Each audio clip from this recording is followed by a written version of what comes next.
Si nosotros leemos el libro de Levítico capítulo 23, que le voy a pedir por favor que lo abra nuevamente, Levítico 23, versículo 15, Levítico 23, versículo 15, dice, 15 en adelante dice: desde la mañana siguiente al Shabbat, el día en que habrás llevado el homer de la ofrenda elevada, contarás un total de 7 Shabbatot, es decir, un total de 7 días de Shabbat. ¿Cuántos días de Shabbat se cuentan?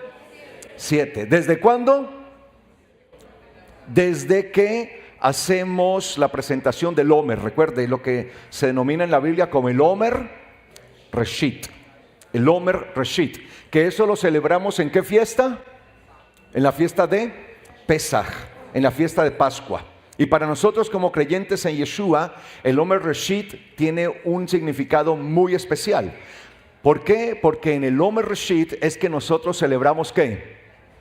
La resurrección de nuestro Mesías. Tengan siempre en cuenta eso, porque nuestro Mesías lo que hizo fue cumplir exactamente cada momento profético, porque las fiestas del eterno Dios son proféticas.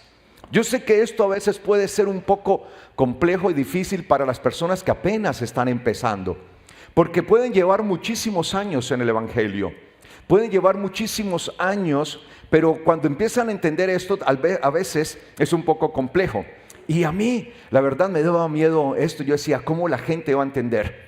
Pero el Señor me habló a través de alguien muy especial y muy cercano para mí, que ustedes la conocen, que ella es como una madre, o es mi madre espiritual, aunque no es mi mamá, sí es mi madre espiritual, que es una tía que yo tengo, que ustedes la han visto acá, que un día ella vino y hasta predicó, que ella tiene 80 años de edad, y tiene como 50 años o yo no más en el Evangelio.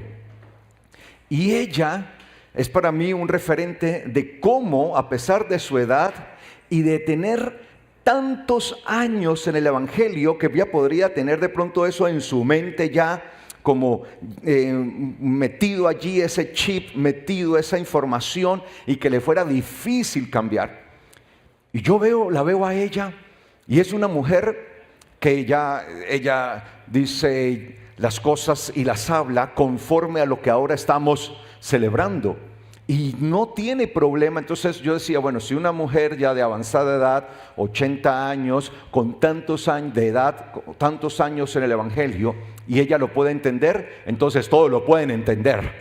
Y le doy gracias al Señor, porque poco a poco vamos en ese entendimiento. Entonces desde el Homer, desde que se presenta el Homer hasta aquí, ya hemos contado 7 días de Shabbat. De hecho, ayer fue el 7º Shabbat. ¿Y qué dice la Biblia? Sigamos leyendo. ¿Qué dice acá? Y contarás un total de 7 días de Shabbat. Y a la mañana siguiente. ¿A la mañana qué? Siguiente. En este caso, ¿cuál es la mañana siguiente? Hoy ya estamos en la mañana siguiente. Qué lindo es seguir así el tiempo bíblico, saberlo medir. Y a la mañana siguiente, al 7º Shabbat, contarás el día 50. O sea que ahora estamos en el día 50. Diga, día 50. Fuerte, día 50. Día 50. Ahora dígalo en griego. Diga Pentecostés. Eso es lo que significa la palabra Pentecostés. Significa 50. Por eso en griego se llama así: 50, 50, 50, Pentecostés, Pentecostés, Pentecostés. Diga a la persona que está a su lado: estamos en Pentecostés. Alégrate, estamos en Pentecostés. Estamos en Pentecostés. Amén. Y el tiempo de Pentecostés es un tiempo muy hermoso. Dice la palabra allí: entonces presentarás la ofrenda nueva a Yahweh, y desde sus lugares de habitación traerán 2 panes hechos de 2 décimas de harina fina. Esa harina fina, dice, es harina valiosa. Pero ¿qué dice? 2 panes hechos con harina de fina, pero horneados ¿con qué?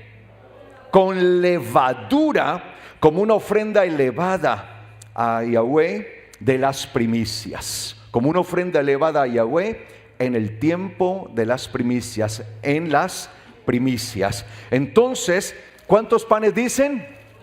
2. ¿Hechos con harina qué? Fina. De hecho, la palabra que aparece allí como harina fina en hebreo es la palabra solet. Solet, así se dice en hebreo. Solet. Solet en hebreo significa algo valioso. De hecho, siempre que usted ve la palabra solet, ella viene de la raíz salah, que significa algo que tiene muchísimo valor, alto, algo de alta estima, de algo que es de alto valor. Entonces se tomaba la mejor harina, la harina fina, por eso se define como harina fina, pero a eso se le mezclaba levadura. Y al mezclarse la levadura a la harina fina, quedaban 2 panes más o menos así como los que yo tengo, inflados. Ustedes son harina fina, amén. ¿Cuántos son harina fina? ¿Cuántos son gente de valor? Pero todavía tenemos levadura. Pareciera contradictorio porque venimos de Pesaj, de celebrar una fiesta en la que se nos pide que no haya nada de levadura y que debemos comer los panes sin levadura. Y ahora en la fiesta de la ascensión, del recibimiento de la Torá del eterno Dios, se nos dice y se nos habla de 2 panes hechos de harina fina, pero con levadura. Recordándonos, amados hermanos, que nosotros tenemos un altísimo valor. Para el eterno Dios, cada uno de nosotros tiene un valor muy alto. El valor es tan alto que costó el precio de la sangre del Mesías. Y que nuestro valor no puede ser apocado por la levadura que pueda haber en nuestras vidas. Porque aunque estamos yendo al Señor, todavía combatimos con sacar algo de levadura de nosotros, ¿o no? ¿Sí o no? ¿O ya todos están libres de levadura? ¿Cuántos están libres de levadura? Ah, bueno. Creo que todavía hay algo de levadura y eso nos hace entender nuestra condición con la que tenemos que estar luchando. Sacar esa levadura para no estar tan esponjados, tan inflados. Sin embargo, a pesar de nuestra condición, el Señor no nos rechaza. El Señor no nos excluye. Más bien nos llama y nos dice que nos presentemos delante de Él en el tiempo de las primicias como panes sin levadura o con levadura. Con levadura. O sea, que el eterno Dios, a pesar de nuestra condición, no nos desecha. Y aquí hay 2 panes. Un pan representa los gentiles. El otro pan representa a los judíos. Y de estos 2, el Señor está formando uno solo, porque el propósito es que sea formado un solo. Pero ese pan que se forme de los 2 tendrá que ser un pan sin levadura, para la gloria de Dios. Ahí vemos, amados hermanos, la misericordia del Señor, que no nos desecha. Por eso dice la palabra que tanto amó Dios al mundo, que dio a su único Hijo, para que todo aquel que en Él crea no se pierda, mas tenga la vida eterna. ¿Cuántos están creyendo en Yeshua? ¿Cuántos creen en Yeshua? ¿Cuántos creen que Yeshua es el Señor? ¿Cuántos confiesan con su boca que Yeshua es el Señor? Que ese Yeshua es su Salvador. ¿Cuántos lo confiesan? Que Yeshua es el Mesías, el ungido de Dios, el Hijo de Dios. ¿Cuántos lo creen? Todo aquel que crea en Él será salvo. Y el mismo Señor Yeshua dice la palabra allí, que todos, para todos los que creyeran en Él, estaría reservado ¿qué? El Espíritu Santo. Precisamente el Señor lo dijo. El Señor lo declaró. Y Él lo dijo, que todos los que creyeran en la palabra, tal conforme la palabra, de su interior correrían, ¿qué? Ríos de agua viva. Y todos los que creyeran en Él recibirían, ¿qué? El Espíritu Santo, el Espíritu de santidad. Todos los que creyeran en Él, y lo dice la palabra, porque aún el Espíritu no había sido dado, entregado. Y hoy nosotros estamos precisamente celebrando la promesa, celebrando el cumplimiento de la promesa del Señor, de su Espíritu. Y damos gracias al Señor porque tenemos tanto por qué celebrar y tanto por qué dar gracias a Él. Y dice el libro de Deuteronomio capítulo 16, libro de Deuteronomio capítulo 16, versículo 9 en adelante. Deuteronomio 16 dice: 7 semanas contarás, comenzando a contar las 7 semanas desde el momento en que se mete la hoz en el sembrado. Cuando se saca, ¿qué?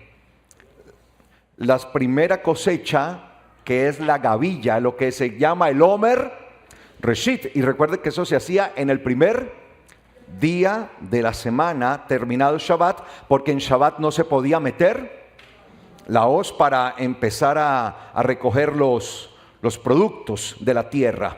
Entonces harás la fiesta de Shavuot en honor a Yahweh tu Dios. ¿Por qué estamos aquí?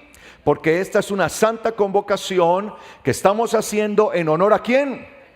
A Yahweh. A Yahweh nuestro Dios. En honor a Él. En honor a Yahweh tu Dios. ¿Cuántos tienen a Yahweh como su Dios? Y traerás en tu mano, dice, una ofrenda abundante y voluntaria, que es la que vamos a ministrar al final, que es la primicia que hemos preparado cada uno de nosotros. Y traerás en tu mano una ofrenda abundante y voluntaria, conforme Yahweh tu Dios te haya bendecido. ¿Y qué dice? Que cuando nos acerquemos delante del Señor trayendo esa ofrenda, ¿qué dice? Y te regocijarás, te gozarás, te alegrarás. ¿En presencia de quién? De Yahweh tu Dios. ¿Quiénes? Tú, tus hijos, tus criados, con el levita que haya en tus portones, y aún el extranjero, el huérfano y la viuda que estén en medio de ti, en el lugar que Yahweh tu Dios haya escogido para hacer habitar allí su nombre. Recuerda que fuiste esclavo en Egipto, por tanto guardarás estos estatutos. ¿Qué nos recuerda Shavuot? Que nosotros estábamos esclavos. Éramos esclavos de Egipto, pero ya no somos esclavos. Ahora somos gente libre. Por eso es que celebramos las fiestas del eterno Dios. Yo he podido aprender eso durante todo este tiempo, durante todos estos años que el eterno Dios nos ha venido mostrando su palabra como es, nos ha venido guiando por su misericordia en la palabra como es. Yo he podido entender que la mayoría de las personas que se niegan a celebrar las fiestas del eterno Dios, aunque están allí, y aunque todas las fiestas dicen que son en honor a Yahweh, pero hay muchas personas que prefieren decir, no, esas son fiestas de judíos, yo no voy a celebrar esas fiestas, prefiero condenarme. A mí un pastor, y para mí ese día, esa noche, porque estábamos en una mesa, estábamos cenando, yo le estaba hablando de la importancia de las fiestas, y un pastor que es amigo, que lo amo, tengo un afecto por él, y por eso me dolió tanto. Y esa noche con mi esposa no pudimos dormir porque nos la pasamos llorando en la cama, porque sentíamos un dolor tan terrible, tan tremendo. Un pastor me dijo a mí, si yo tengo que celebrar esas fiestas, prefiero condenarme. Si yo tengo que celebrar esas fiestas, prefiero condenarme. Pero eso sí, cuando llega diciembre, eso botan la casa por la ventana para celebrar Navidad. Prefiero condenarme. Esa noche llegamos con mi esposa allí y lloramos tanto y le rogamos tanto al Señor. Le dijimos, Señor, por favor, no tomes en cuenta sus palabras. Perdónalo, porque no sabe lo que dice, Señor. está hablando en completa ignorancia. Señor, dale una oportunidad. Esa noche fue tan difícil para los dos. No dormimos, la verdad. Nos la pasamos llorando y gimiendo por aquel varón, por aquel amigo, porque él es pastor de una congregación, y pidiéndole al Señor que le perdonara, que tuviera misericordia, clamando por él. Y así vemos a mucha gente. Hoy toda la iglesia en el mundo debería estar celebrando Shavuot. Todos deberíamos estar en unidad. Si no nos podemos colocar de acuerdo en algo tan especial, tan muy bien declarado, muy bien especificado en la palabra, si no lo podemos hacer, ¿cómo podremos entrar en esa unidad? Lo que dijo el Señor, para que sean ustedes uno, ejad en hebreo, para que el mundo conozcan que son mis discípulos, para que el mundo sepa que ustedes son mis discípulos, que sean uno. Pero no, hoy para la mayoría de las iglesias es una reunión más de domingo a la que asisten siempre los domingos, y no hay una celebración de esta, como si esto le perteneciera exclusivamente a los judíos y no tuviera nada que ver con nosotros. Cuando se hace es en honor a Yahweh, y recordamos que el Señor nos sacó de Egipto. Sí, nosotros cuando estábamos en nuestro pecado estábamos en ese Egipto espiritual, pero el Señor nos ha hecho libres, y por eso he entendido que solamente los que son libres pueden celebrar fiesta al eterno Dios. Por eso yo esa noche con aquel amigo pastor entendí que él todavía estaba cautivo, que él todavía tenía las cadenas de Egipto, pero le pedíamos al Señor: Señor, para ti no hay nada imposible, romper esas cadenas y poderlo liberar a él, a su casa y a todos los que él pastorea. Y así ha venido haciendo el Señor con muchos. ¿Sabe? Son muchos los pastores que me escriben, que me contactan, pastores de diferentes nacionalidades. Estoy, la verdad, un poco abrumado porque me están escribiendo tantos pastores de tantos países, diciéndome: pastor, he estado viendo su canal, he estado viendo sus enseñanzas y me ha impactado con la cuestión del Shabbat, de las fiestas. Pastor esto, pastor lo otro. Un pastor días atrás me dijo: pastor, vamos a empezar a celebrar ya Shabbat. Y luego otro me escribe: pastor, vamos a empezar a celebrar la fiesta. Nunca lo hemos hecho, pero estamos viendo unas enseñanzas suyas que están allí. Y allí un pastor me dijo: pastor, disculpe si tomo de allí para copiar esto, para hacerlo en mi congregación. Yo le dije: bien pueda, hágalo, copie todo lo que quiera, eso no tiene copyright, tranquilo, eso es sin derechos de autor, hágale, porque esto es del Señor, esto no es de Carlos Rabat. Y le doy gracias al Señor que Dios está permitiendo que muchos lleguen, y el Señor está haciendo, está uniendo. Yo creo que el Señor lo hace de una manera poderosa, y por eso, amados hermanos, nosotros tenemos que estar siempre en esa disposición de la palabra, en esa disposición de lo que el Señor está haciendo y lo que quiere hacer con nosotros. Entonces, en Shavuot nosotros celebramos, como veíamos ayer precisamente, la entrega de esa palabra, de esa instrucción, de esa Torah. Y quiero que me acompañen nuevamente a Éxodo capítulo 24. Allí en Éxodo 24 está la declaración esa que hacíamos ahora: Naaseh venishma. Y allí en Éxodo 24, ¿lo tiene? Dice: y dijo Yahweh a Moshe: sube ante Yahweh tú y Aarón, Nadab y Abiú, y 70 de los ancianos de Israel, y se inclinarán desde lejos. Pero solo Moshe se acercará a Yahweh, y ellos que no se acerquen, ni suba todo el pueblo con él. Y Moshe vino y contó al pueblo todas las palabras de Yahweh, les enumeró las palabras que Yahweh había dicho, y todos los decretos, y todo el pueblo respondió al unísono, diciendo: haremos todas las palabras que Yahweh ha dicho. Y Moshe escribió todas las palabras de Yahweh, y levantándose de mañana edificó un altar al pie del monte y 12 columnas según las 12 tribus de Israel. Versículo 5. Y envió a los jóvenes de los hijos de Israel, los cuales ofrecieron holocaustos e hicieron sacrificios de becerros, ofrendas de paz a Yahweh. Y Moshe tomó la mitad de la sangre y la puso en tazones, y la otra mitad de la sangre y derramó sobre el altar. Luego tomó el rollo del pacto. Recuerden que Moshe tuvo que escribir ¿qué? Un rollo. Acá tenemos un rollo de la Torá. Literalmente, este es un rollo de la Torá. Aquí está escrita toda la Torá. Está escrita en hebreo. Sí, aquí está toda escrita.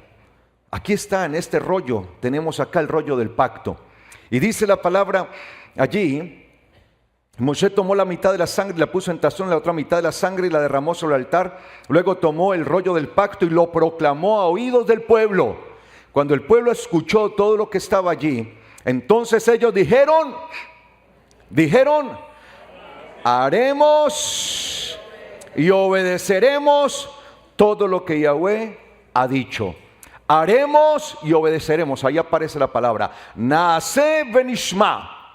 Naaseh benishma, Naaseh benishma, Naaseh benishma. Haremos y obedeceremos. Haremos y obedeceremos. Ante la palabra de Dios, ¿qué debemos nosotros decir? Haremos y obedeceremos. ¿Cuál debería ser la actitud de cada persona cuando escuche la palabra? Haremos y obedeceremos. El problema es que hoy no se está predicando la palabra. Se le está haciendo creer a la gente que se le predica la palabra, pero se les predica, son cuestiones motivacionales, y la gente sale feliz de una reunión diciendo: ay, al fin sí, voy a cumplir todos mis sueños, todos mis deseos, mis proyectos y mis planes se harán una realidad. Voy a tener el carro último modelo, voy a tener el mejor empleo, el mejor emprendimiento, y más que pastores y ministros en las iglesias, parece que hubiera puros coaches. Sí. De hecho, yo conozco varios pastores que se hacen en sus perfiles, ponen coach y pastor, no, coach y apóstol. Bueno, yo no tengo nada en contra de los coaches, pero eso es allá, afuera. Aquí, adentro, esto es diferente. Entonces vivimos en un tiempo en donde la gente piensa que está recibiendo la palabra. Y por eso no hay un arrepentimiento, por eso no hay una confrontación. La gente tiene que ser confrontada. El problema es que no queremos confrontar a la gente, porque si yo confronto a la gente, se me va y no vuelve. Entonces se me van los diezmos, se me van las ofrendas, y entonces ¿qué hago? Quedo pelado. Le estoy hablando como pastor.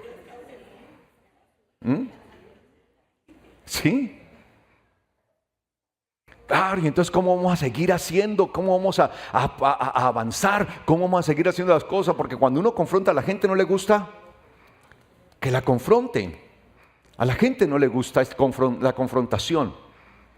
Hay gente que dice: prefiero irme. No, me voy para una donde haya un coach, ¿sí? Donde me digan que yo voy a prosperar, que este año sí va a ser, porque todos los años, ¿no?, profetizan y hacen los actos proféticos.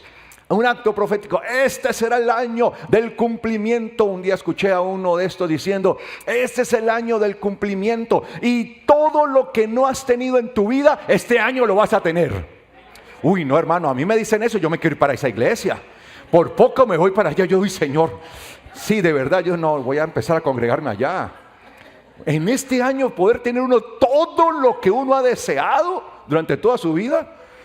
Sí, porque hay un aceleramiento de los tiempos. Entonces ese carro que no te llegó en 20, 30 años, te va a llegar en este año. La casa, el empleo, el negocio, los planes, el viaje que siempre quisiste hacer, que nunca has podido hacer, y el que has deseado hacer, lo harás este año.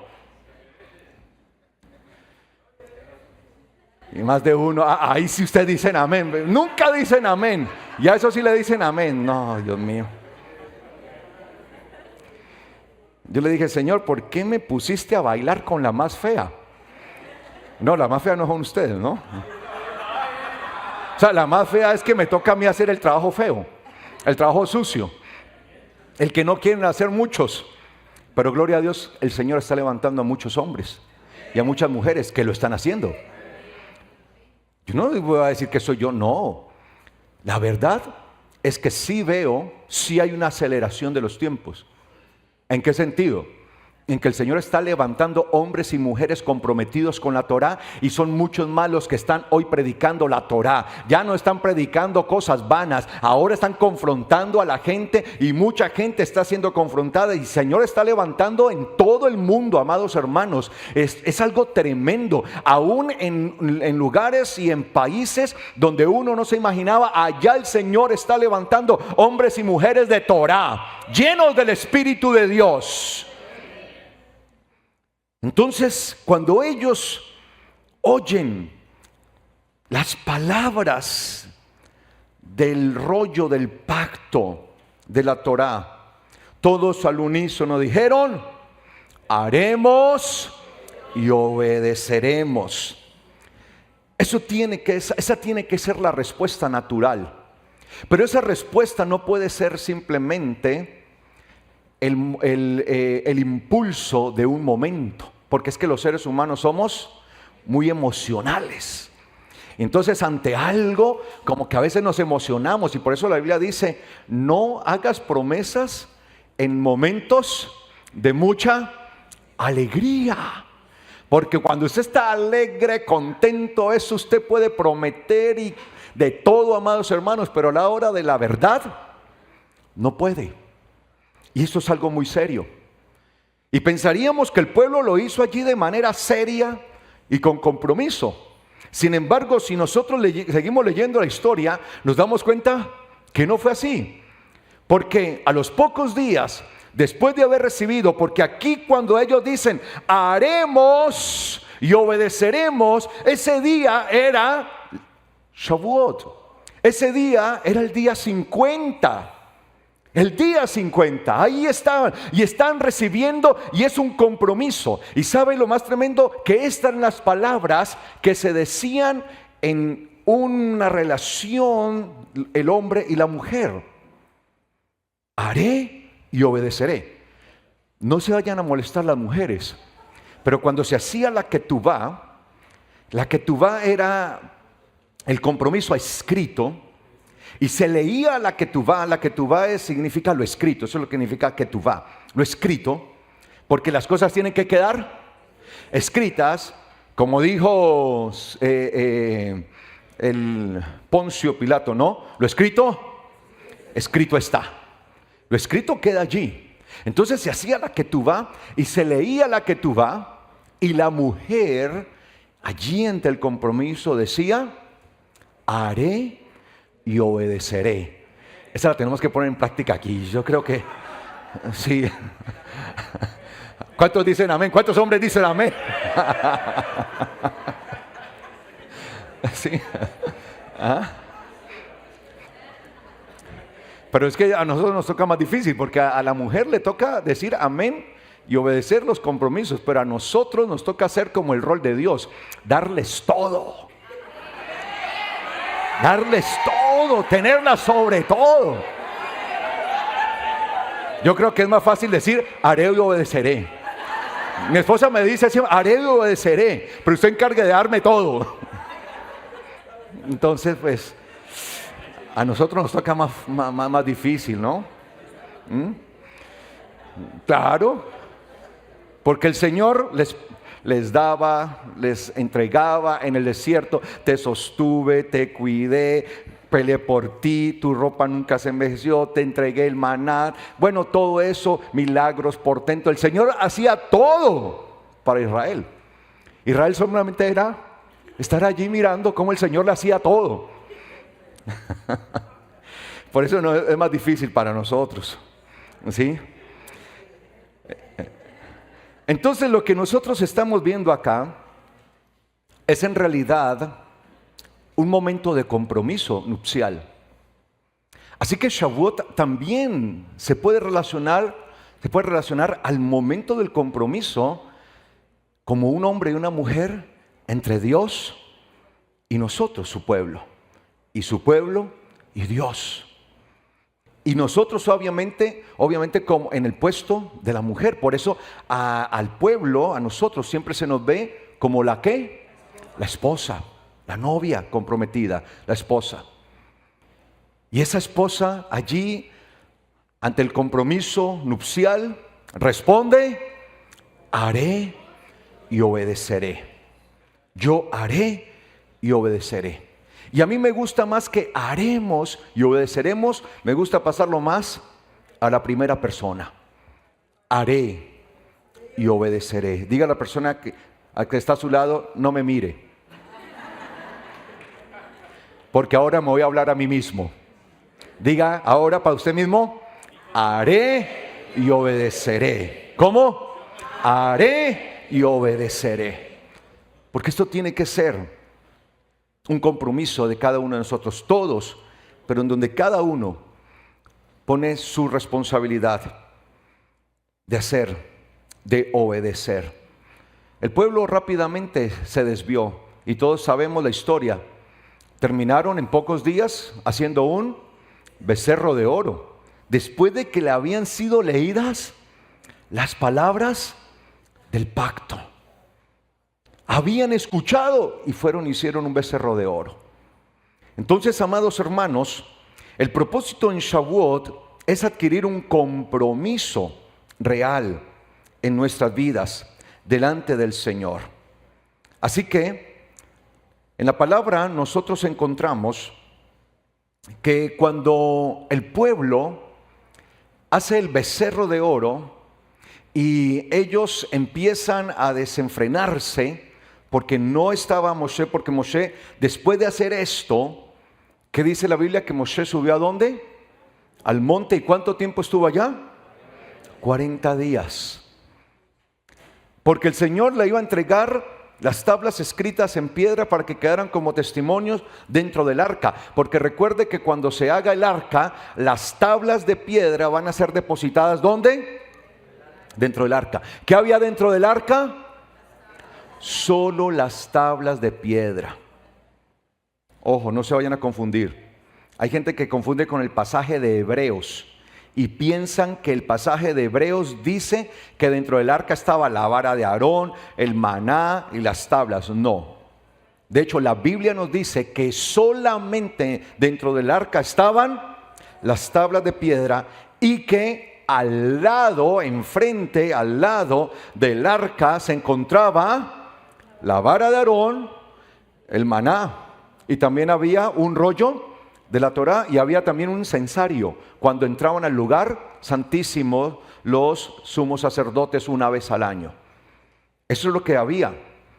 Entonces nosotros debemos entender esta importancia, porque cuando ellos pecan y baja Moshe con las tablas, y cuando ve el desenfreno tan terrible del pueblo, que están en una fiesta, estaban en una juerga tremenda allí y festejando. Yo me imagino la cara de todos cuando ven a Moshe venir y dice que él viene resplandeciente, y lo ven allí resplandeciente, y esa indignación del profeta al ver esto, hacía pocos días todos habían dicho: haremos y obedeceremos. Y los ve allí. ¿Cómo sería el dolor, la indignación? ¿Qué hizo Moshe? Azotó las piedras, las tablas de piedra, como diciendo: eso es lo que ustedes han hecho, han roto el pacto que hicieron. Y dice que hizo triturar el becerro que habían hecho, y se los hizo ¿qué? Tomar. Lo trituró todo esto y manda, dice la palabra, que ordena, y dice Moshe en ese momento: ¿quiénes están con Yahweh? Y dice que todos los levitas inmediatamente corrieron al lado de él y se hicieron al lado de él. Aquí estamos.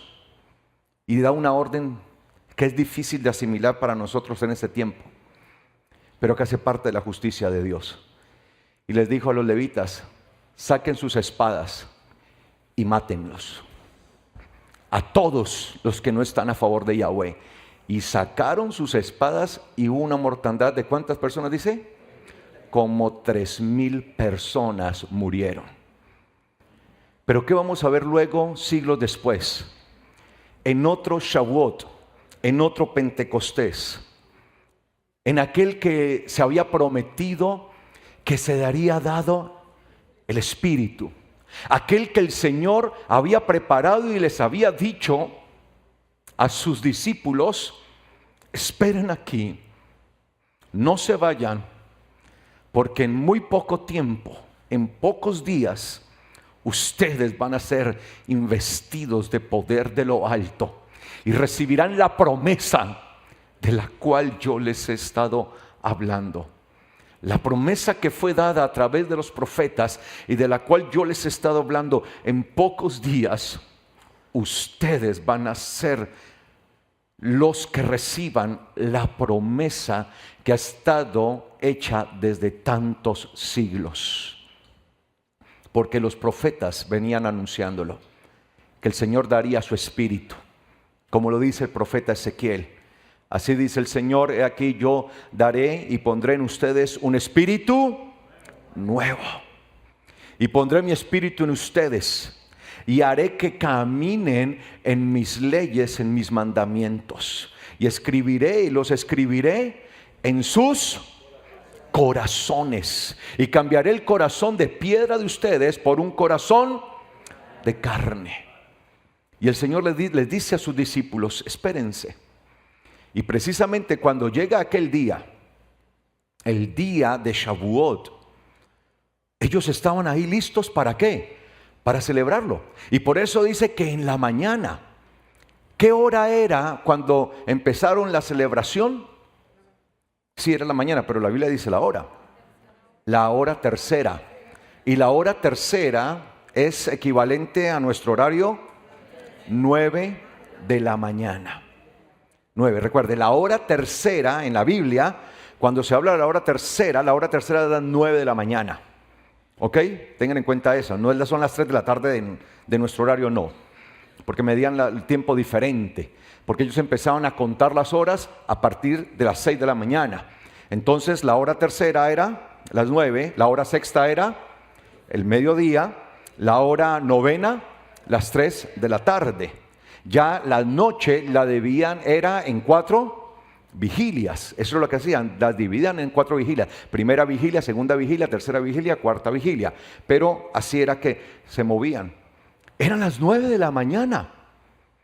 Y por eso dice que ellos estaban allí unánimes, juntos. ¿Qué estaban celebrando? Shavuot. Se encontraban en la casa cuando dice que hubo un estruendo tremendo y la casa fue llena de la gloria de Dios y todos corrieron a ver qué pasaba. ¿Cuál casa era esa? Muchos piensan que era la casa donde ellos estaban en la casa del alta, como el aposento alto.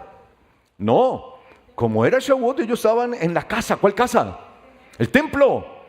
El que el Señor había dicho: esta es mi casa. Casa de oración. Entonces ellos estaban allí y fue en el templo donde se ocurrió todo esto y todo el mundo, por eso se agolpó allí. Por eso todo el mundo estaba allí y estaban atónitos de lo que estaba pasando. Y en ese día hubo una situación en donde el Señor, a diferencia de lo que sucedió en aquel tiempo con Moshe, que murieron 3,000, hubo una reversión de la situación.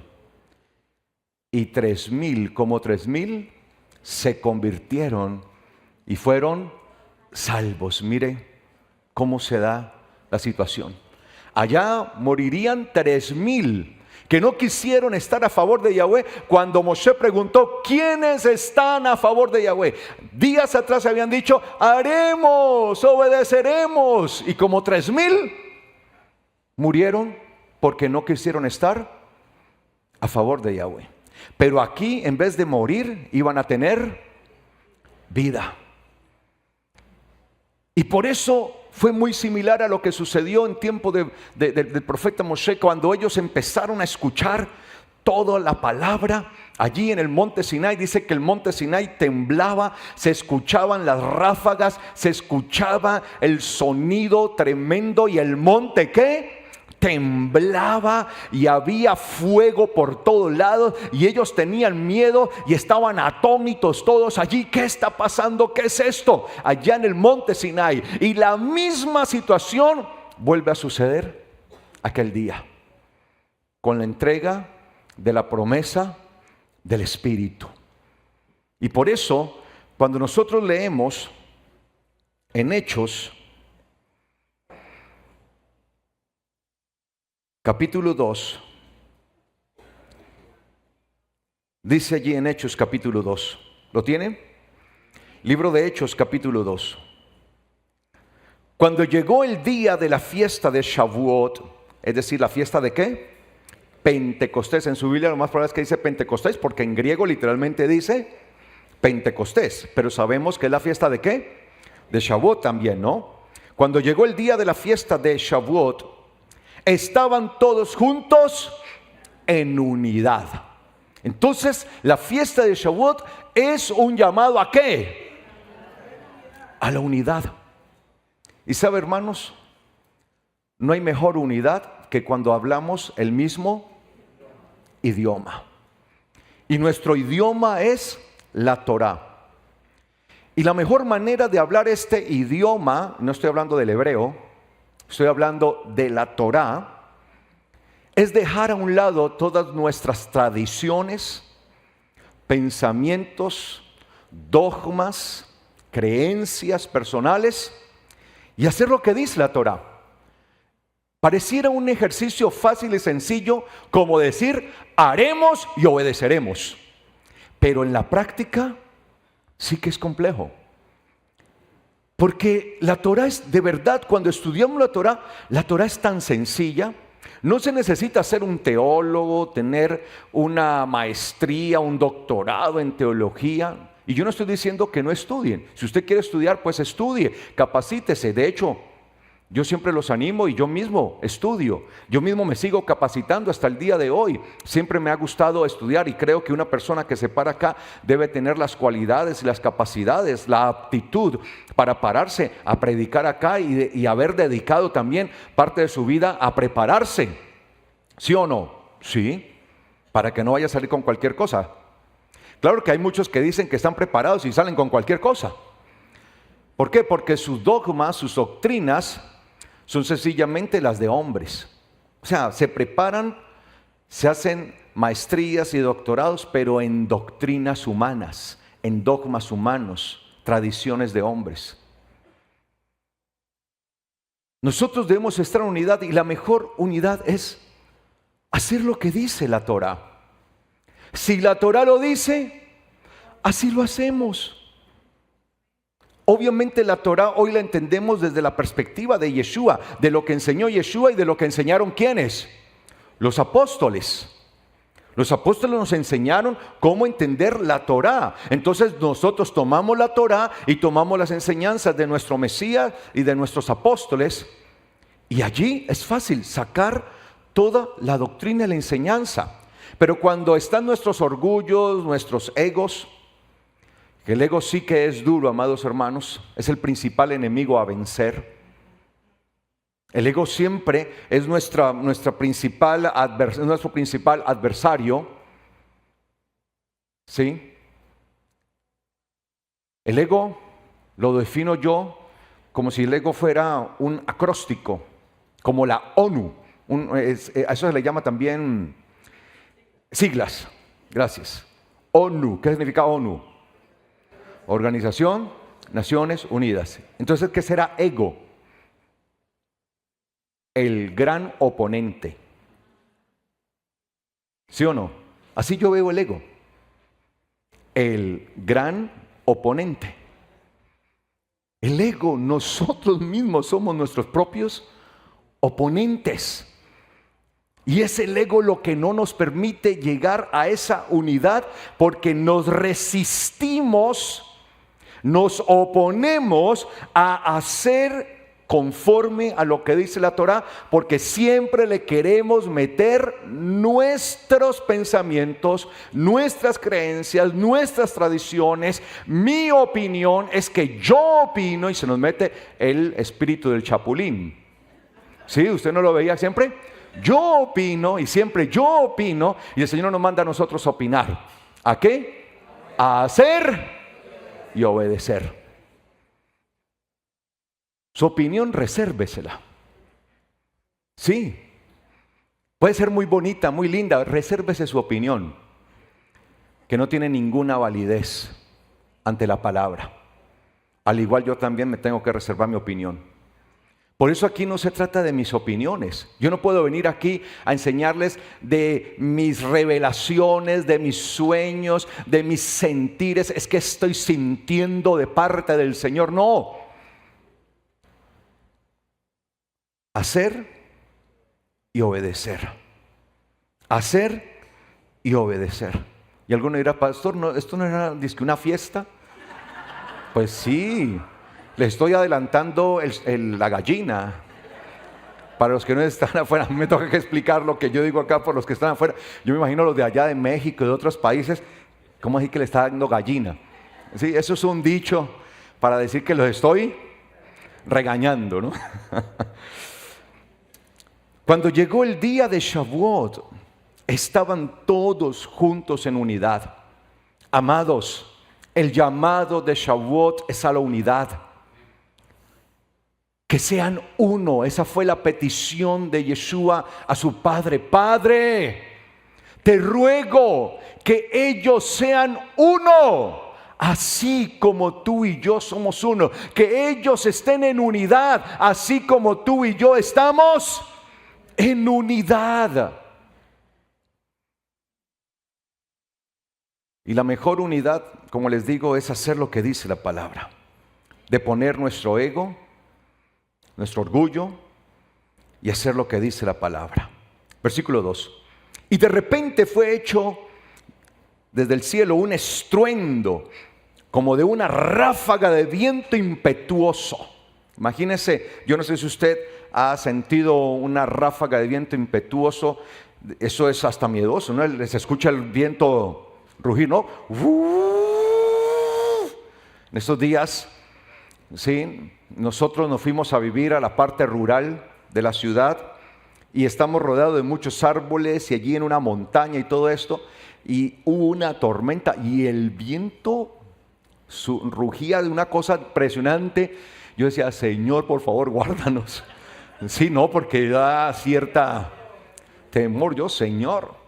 Y se movían todos, y como estamos llenos a los lados de árboles, y se movían esos árboles para un lado, para otro, y todo esto. Yo, Señor, un viento impetuoso, el cual llenó toda la casa donde estaban ellos. Esa casa, sí, al ser Pentecostés, Shavuot, una fiesta, y ellos como creyentes en la Torá y que participaban y que celebraban las fiestas del Señor, entonces ¿dónde estaban en ese momento? ¿En cuál casa? ¿En la casa de ellos? En el templo. Y dice acá, y se les aparecieron lenguas como las del fuego. ¿Usted ha visto el fuego? Cuando se levanta, que salen así esas lenguas, así. Entonces ellos veían como llamas, ¿sí? Podríamos decir así también como llamas de fuego. Ellos veían como esas llamas, cuando usted enciende un fuego y se levantan esas llamas y salen y todo eso, que se ven esas que se le conocen como lenguas de fuego, que se repartieron y se posaron sobre cada uno de ellos. O sea, esas llamas como que se pusieron sobre cada uno de ellos, como si ellos fueran una antorcha, una vela, una antorcha. Sí, si usted tiene una vela o tiene una antorcha y le pone fuego, entonces como si ellos literalmente fueran una lámpara, una antorcha que ilumina, aunque era de día, pero espiritualmente estaban en oscuridad. No los discípulos, los que estaban allí. Y dice aquí que se les aparecieron como llamas, lenguas de fuego, como las del fuego, que se repartieron y se posaron sobre cada uno de ellos. Y todos ellos fueron llenos de espíritu de santidad, de Espíritu Santo, de espíritu de santidad. Y cuando fueron llenos de espíritu de santidad, como cumplimiento de la promesa que el Señor había hecho a través de los profetas y también a través del Mesías, por eso les había dicho la promesa de la cual yo les he estado hablando. Entonces, cuando eso sucedió, comenzaron a hablar en diferentes idiomas según el Espíritu les concedía que hablaran. Cuando ustedes vieron la presentación, los niños acá que salieron trataron de decir un mensaje en idiomas humanos, no en cosas así como racatanga, rabajanda, la tanga. No, sí. Sí, se le rajó la tanga, no, nada de eso. Sí, no. Usa la manga larga, usa la otra corta, no. Sí, ruca manda aquí, no. Yo sé que eso les da risa, pero eso es lo que se ve en los altares. Eso es chistoso, de verdad. Uno ve eso en los altares. Alguien podría decir, está burlando el Espíritu de Dios. No, porque el Espíritu de Dios no hace eso. Yo no estoy burlando el Espíritu de Dios. El Espíritu de Dios no hace eso. Los que se burlan son los que practican eso. Y sabe, eso ni siquiera es burla. Para los que no lo saben, eso es espíritu de engaño. Actúa un espíritu de engaño. Ojo con eso. Pero pastor, si oran y todo, sí, los profetas oraban. Y dice la Biblia que el Señor envió sobre todo, dice, y Dios envió sobre todos los profetas de Israel, no profetas de otras naciones, no, sobre todos los profetas de Israel, un espíritu de mentira, de engaño. Y dice, y todos profetizaban engaño. Y estaban convencidos de que estaban hablando por el Espíritu de Dios. A tal grado que mandaron a llamar a un profeta que entre todos era diferente. Era el único en todo Israel. ¿Cómo se llamaba? ¿Lo recuerdan? ¿El profeta qué? Daniel no. Micaías. Micaías. El profeta Micaías. Y el rey de Judá le dice al rey de Israel, Acab, le dice... Todos los profetas, porque eran cientos de profetas, están diciendo lo mismo, pero por ahí hay un profeta. ¿Y qué dice Acab? No, a ese siempre me profetiza cosas malas. Claro, porque siempre los profetas que hacen este tipo de cosas les quieren profetizar a la gente lo que quieren oír. Por eso dice que se amontonarán maestros que les harán cosquillitas en los oídos, ¿sí? Hablándoles lo que quieren oír. Entonces dijeron, traigámoslo, hombre. Y van a buscar al profeta Micaías. Y el que lo va a buscar le dice, mire, el rey lo mandó a llamar. Todos los profetas están diciendo esto, por favor, dígale lo mismo. ¿Qué le cuesta? Ya lo conocían, ¿no? Tenía como quien dice, si me conocen, ¿para qué me invitan? ¿Sí? Entonces él, no, yo diré solo lo que Yahweh me diga que diga. ¿Sí? Entonces eso diré, lo que Yahweh me diga. Y llegó allá y todos los profetas estaban allí. Y ahí estaba el jefe de los profetas, ¿no? Oh, tú tendrás la victoria. Y dice que y con un cuerno, ¿no? Y tocaba para llamar a la atención. Chofar ahí. Y hacía todo el mundo y todo. ¡Wow! Y hasta ese mucho profeta, amén, aleluya, es mi tiempo, este es el año, sí Señor, el carro, gracias, la bendición, sí, esto sí es palabra de Dios, este sí tiene revelación, no como ese Carlos Rabat, este sí, sí. Y llega el profeta Micaías y profetiza justo lo que el Señor le dice. Y por eso acá le dice al rey de Judá, dice, ¿sí ve? Se lo dije, ¿para qué lo traje? Mire, yo ya sabía que iba a decir lo contrario. Yo ya sabía.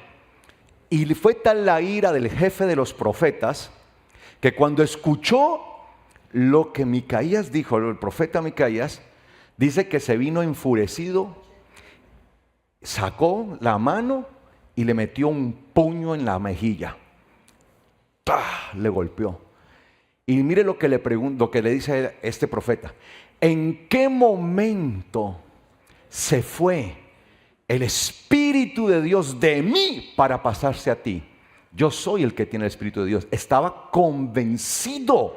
Y usted ve a la gente convencida. Esto es del Espíritu de Dios. Y por eso es un espíritu de engaño, porque están engañados. Y el espíritu de engaño les hace creer que eso es de Dios.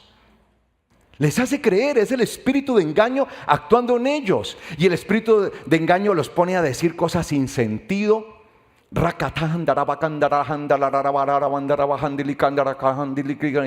uno ahí, ¿qué es eso? No, espera a ver que haya un traductor. Hombre, si todos hablan español, ¿para qué Dios? Pues, entonces, cuando una persona habla un idioma, el español o el inglés, pues se comunican en el idioma que sea común entre ellos dos. Si el que habla español habla inglés, pues ¿en qué idioma le va a hablar? Pues en inglés. No se va a poner a hablarle en español para luego a traducirla al inglés. De una vez le va a hablar allí. Y eso es lo que nosotros, amados hermanos, debemos entender.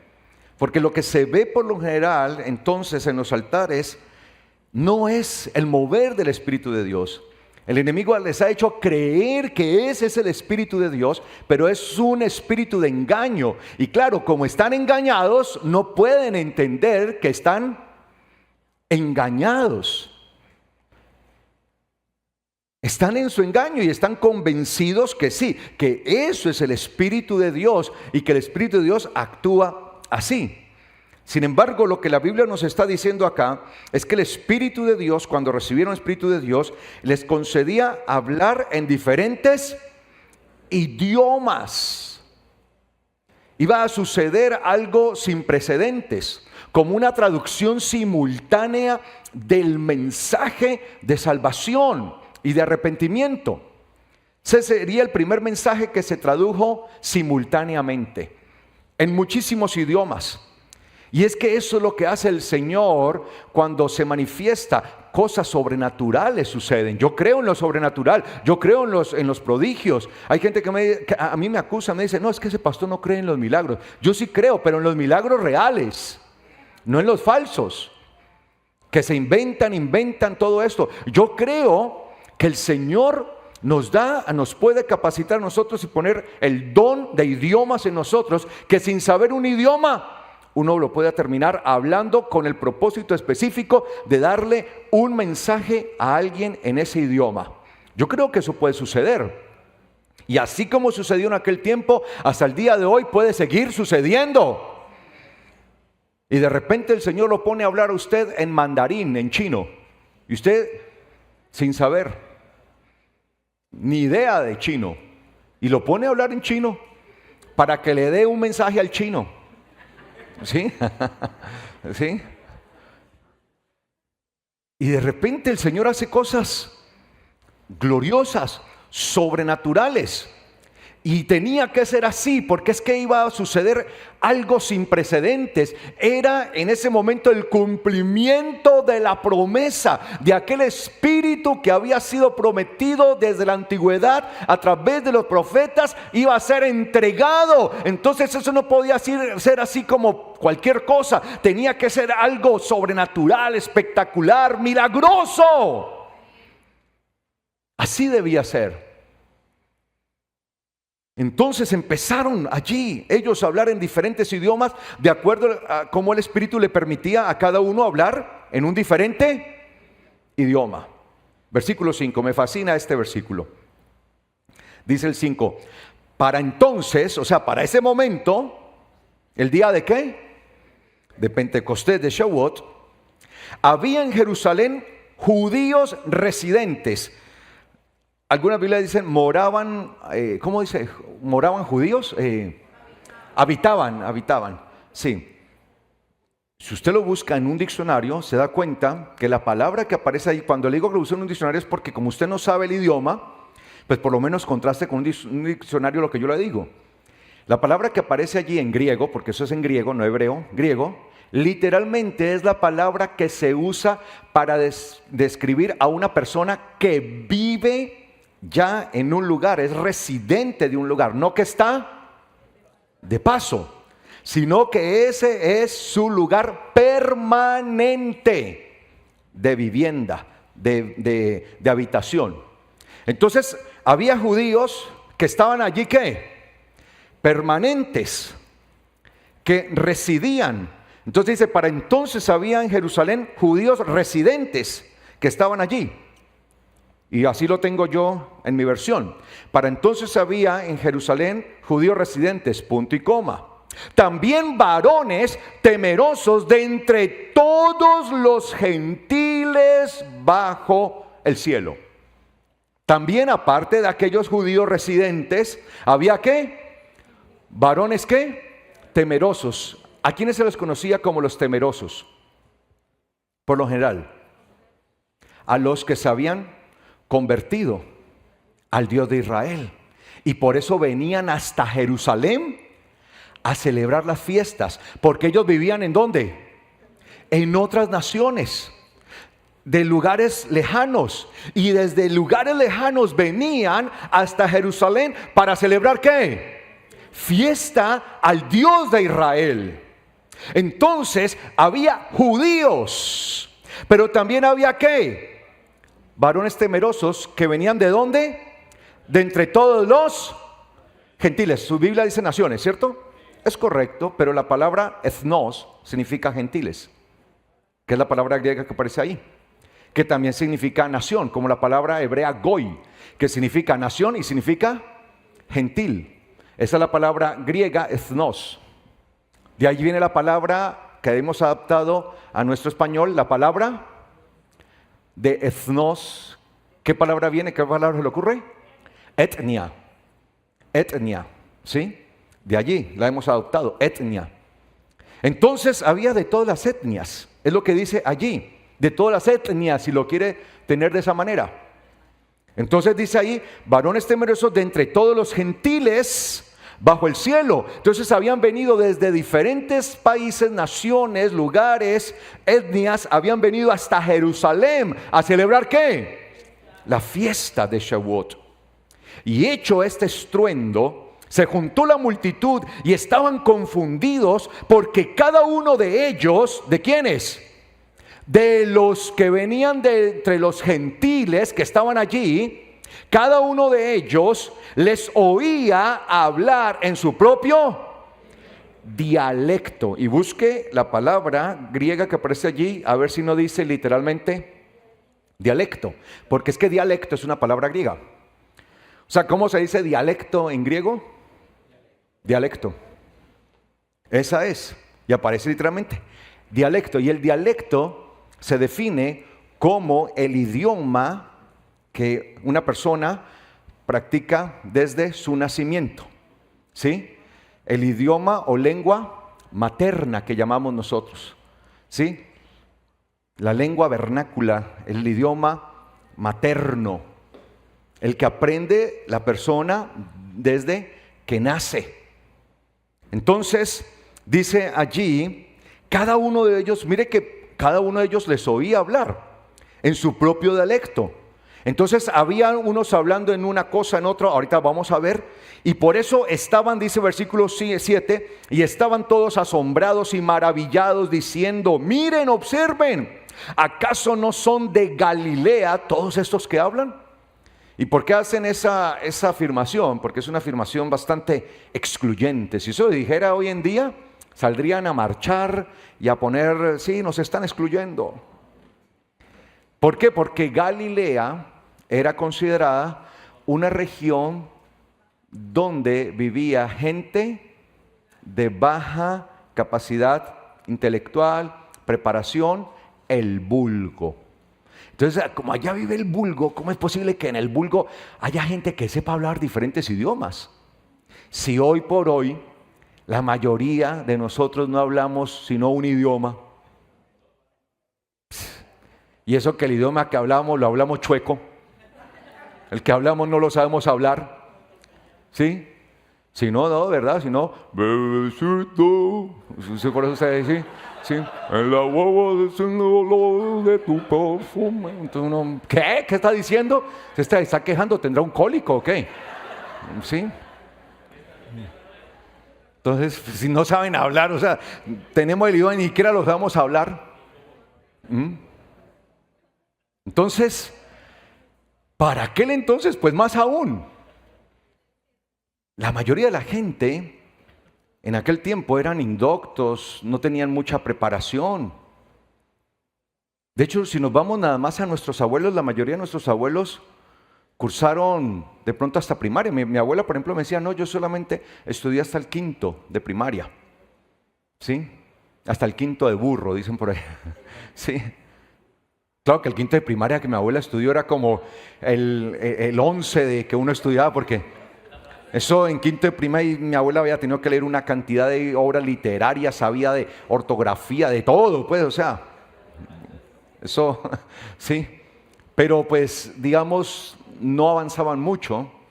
Entonces, en aquel tiempo, la verdad, era complejo ver a tanta gente hablando diferentes idiomas. Listo, que uno lo hiciera, pues ese pudo prepararse, pero todos esos, y todos de Galilea, no, aquí está pasando algo raro.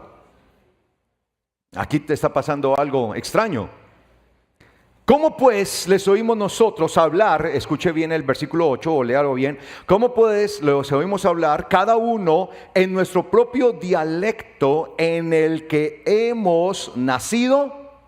En nuestro propio dialecto en el que hemos nacido. Entonces, ¿en qué idiomas estaban hablando ellos? En el dialecto en el que cada uno de ellos había ¿qué? Nacido. ¿Y cuáles eran esos dialectos? Versículo 9. El dialecto de los partos, de los medos, elamitas, de los que habitamos en Mesopotamia, en Judea, en Capadocia, en el Ponto, en Asia, los de Frigia, de Panfilia, de Egipto, de las regiones de África, más allá de Cirene, también de los romanos que aquí residen, tanto judíos como prosélitos, de los cretenses, de los árabes, les oímos hablar en nuestros propios idiomas las maravillas de Dios. Oiga, y eso que se toman la molestia, pues el escritor Lucas tomó la molestia de decir partos, medos, elamitas. Y cuando, ¿qué idiomas están hablando? Lenguas angelicales. Sí, Lucas describe cada dialecto de los que se podían escuchar claramente. Y después de leer esto, usted pone a una persona a leer esto de los que creen en esto de las lenguas extrañas, los pone a leer y después de eso, listo, ahora dígame qué idiomas están hablando. Lenguas angelicales. O sea, ni comprensión de lectura tienen. Está bien que no tengan revelación, pero comprensión de lectura debe tener uno. Uno debe tener comprensión de lectura.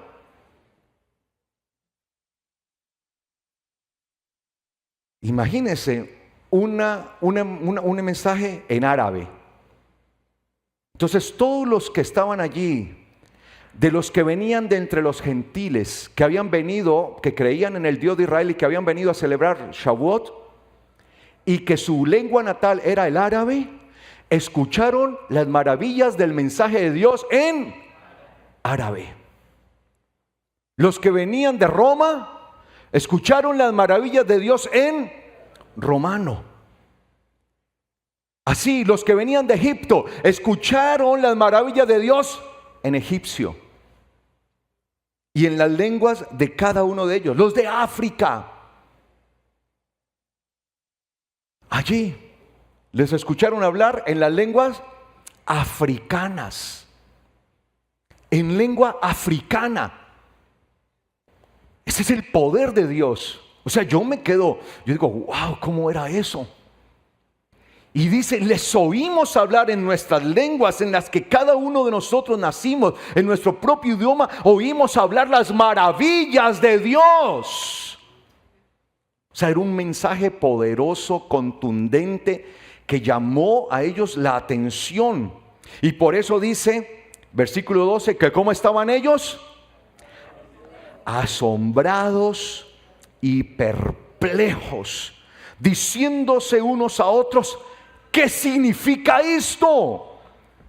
¿Cómo es posible que esto está sucediendo?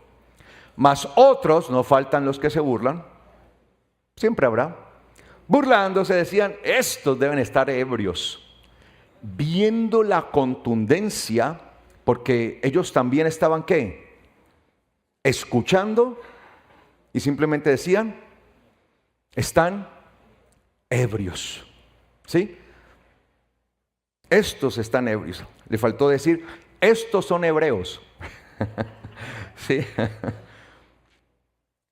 Pero amados hermanos, el apóstol Pablo se levanta allí entre ellos y empieza a dar un mensaje ya directamente a todos los que se encontraban allí, y alzó la voz, y por eso dice allí el versículo siguiente, entonces Pedro, poniéndose en pie con los 11, alzó la voz y les declaró diciendo, varones judíos y todos los habitantes de Jerusalén, todos los que se encuentran hoy en Jerusalén, están morando acá, están acá, esto sea notorio y escuchen mis palabras, porque estos no están borrachos. Que cuando viene que el espíritu de no, hubo un tiempo donde que el espíritu de borrachera, yo no sé, ¿a cuánto alguien le tocó esto aquí? Levante la mano si a alguien le tocó eso. Es que pronto la gente piensa que yo me estoy inventando estas cosas. ¿Alguien, a ver, cuánto les tocó el espíritu de borrachera? Sí, y sí se emborracharon. Y uno salía, uno metía unas borracheras, hermano. Uno salía de allá ebrio, ¿no? Uno llegaba, cójame, no puedo caminar, ¿no? ¿Qué le pasa? Ay, estoy ebrio del espíritu. No, de verdad. ¿O no era así, hermana Ana? Hermano Alberto, ¿se acuerdan las borracheras que nos metíamos allá donde usted sabe? ¿Sí o no? Salíamos borrachos, ¿no? Era... Sí que nos metimos unas borracheras, hermano, pero violentas allá, Dios mío santo. ¿Sabes?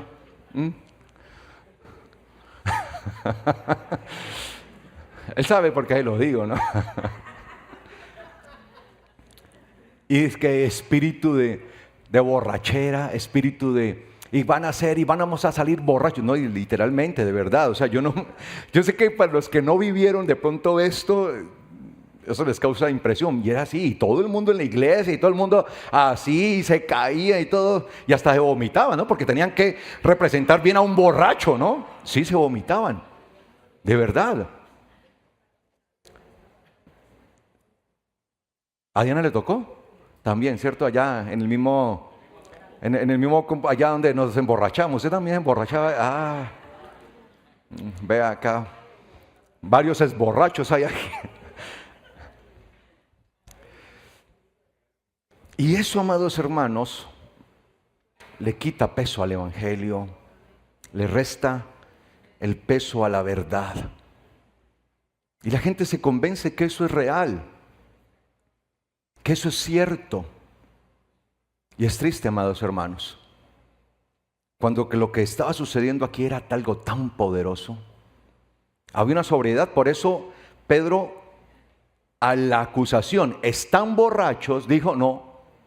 Estos están sobrios, ningún borrachos.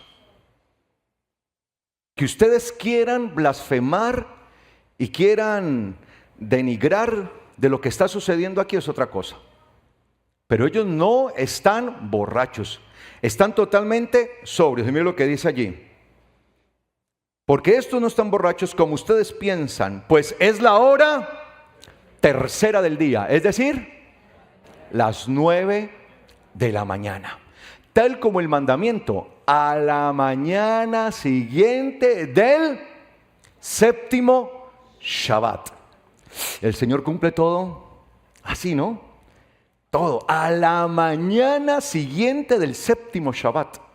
Y por él dice, son las 9 de la mañana, en pocas palabras, pues, para que lo entendamos en nuestro horario. Tercera hora es equivalente a las 9 de la mañana. porque la forma en que se medía el horario era diferente en aquel tiempo. Son las 9 de la mañana, la tercera hora. Sino que esto que está sucediendo es lo dicho por el profeta Joel. Acontecerá en los postreros días, dice Dios, que derramaré de mi espíritu sobre toda carne. ¿Qué dice? Derramaré. ¿Cuál es el propósito? Derramaré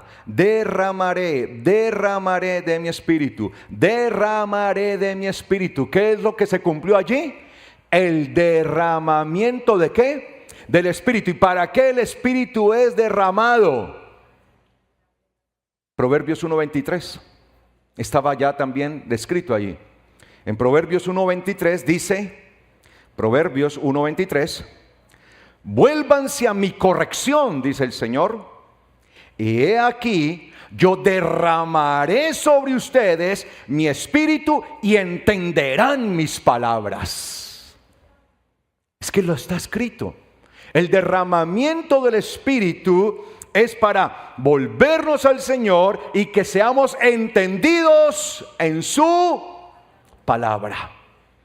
Este es el propósito del derramamiento del Espíritu. No es para otra cosa, no es para parecer borrachos y dar vueltas allí y tirarnos al piso y hablar palabras que son indescifrables, o más bien que no tienen sentido alguno, ¿sí? Palabras sin sentido, no. Dice allí, vuélvanse a mi corrección. Proverbios 1:23. Y he aquí, yo derramaré sobre ustedes mi espíritu y entenderán mis palabras. ¿Cuál es el propósito del derramamiento del Espíritu? Entender su palabra. ¿Cuál es el propósito del derramamiento del Espíritu? Entender su palabra. Por eso el Señor dijo, y yo les daré el Espíritu, el cual los guiará a toda verdad. Que entiendan mis palabras. Entonces, ¿cómo hay personas que dicen que están llenas del Espíritu de Dios, que el Espíritu de Dios se ha derramado sobre ellas y no entienden la palabra? No entienden lo que la palabra dice, no entienden lo que allí está establecido y prefieren hacer una cantidad de otras cosas y una cantidad de celebraciones que no están en la palabra, y lo que dice la palabra no lo hacen. Es porque no ha sido derramado el Espíritu de Dios. Entonces, ¿qué es lo que está derramado? Un espíritu de engaño. Entonces nosotros aquí, amados hermanos, hoy estamos celebrando el derramamiento sobre nosotros del Espíritu. Y el propósito del derramamiento es que entendamos la palabra, que seamos entendidos, que seamos un pueblo entendido en la palabra, un pueblo sabio que sabe comprender las palabras, y eso es lo que nos hace a nosotros regresar a la corrección de Dios, porque ese es el propósito, que nosotros seamos corregidos. ¿Cuántos quieren ser corregidos? ¿Cuántos quieren volverse a la palabra? Colóquese de pies, por favor.